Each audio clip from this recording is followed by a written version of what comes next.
Okay, hello there. So today we're looking at a simple addition of vectors problem, which is given in a situation of a car. So let's look at our picture here. So imagine that the car starts at the origin, okay, and it moves west, okay. I'm calling that vector x, and then it goes 8 kilometers south. I'm calling that vector y, and then it turns and goes at an angle, okay, of 53 degrees with respect to the horizontal, which is represented by theta, a distance of 10 kilometers, and I'm calling that the d vector. Now, we're looking for the final displacement, which just becomes the resultant or the final, the sum of all the vectors, okay, and that's represented by the r vector right here. Okay. All right. So we're given that x vector is equal to -2 kilometers, and notice I defined our positive and negative directions here. Okay. So east is positive, north is positive. Um, our y is -8 kilometers. Okay. And then our d vector is 10 kilometers at an angle of 53 degrees, and theta is that angle. Okay. So the way we solve a problem like this is we break up all the vectors into their x and y components, okay, and we sum them separately, okay. So the sum, or the r vector of the x components, so r sub x is equal to x, which is -2 kilometers, plus um, the horizontal component of the d vector, which is 10 times the cosine. Okay, so that's this side, right? So the cosine would be this side. So 10 times the cosine of our angle. Okay, and then for our y vector, we've got the y vector, which is -8 kilometers, plus the sine, or the y component of the d vector. Okay, and that's written right here. Okay, so let's actually go ahead and plug this into the calculator, which gives us that r sub x, and notice we're just finding the magnitude here. R sub x is equal to 4.02 kilometers, okay, and then r sub y is equal to -0.01 kilometers.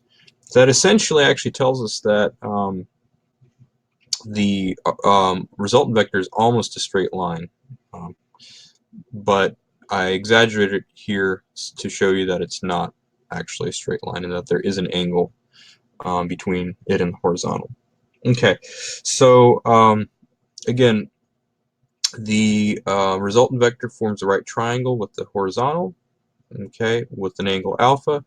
So in order to find the magnitude of that vector, we've got the two legs, right? So Rx would be that, and then Ry would be that right there. So all we have to do is just use Pythagorean theorem.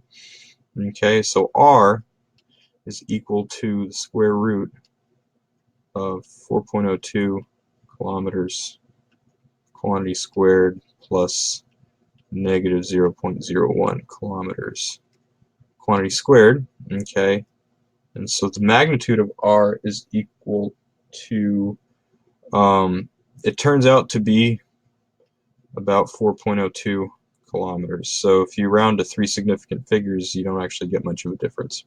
Okay.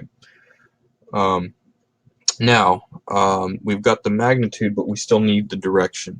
Okay, and the way we do that is, again, let's imagine, okay, that our resultant, let me change colors here, is, okay, resultant makes a right triangle with the horizontal. Okay, that's our x, that's our y. Okay, so we're looking for this angle right here, alpha. Okay, we know x and we know y, so all we have to do is take the tangent, the inverse tangent, okay, of x over y, and that'll give us the angle. Okay, so let's do that real quick. So the inverse tangent, so alpha, or angle alpha, is equal to the inverse tangent of negative 0.01 kilometers divided by 4.02 kilometers. Okay, and once you plug that into the calculator, that gives you an answer of 0.14 degrees. Okay, and now, so to write our answer out in full, r vector is equal to 4.02 kilometers at 0.14 degrees, but now we have to specify in what direction, because normally if you just put 0.14 degrees, that's northeast. Okay, that's just sort of the standard way of thinking about that. So we could either say that it's at negative 0.14, or sticking with our cardinal directions here, it would be southeast. Okay. All right, I hope that answered your question. Thanks for watching.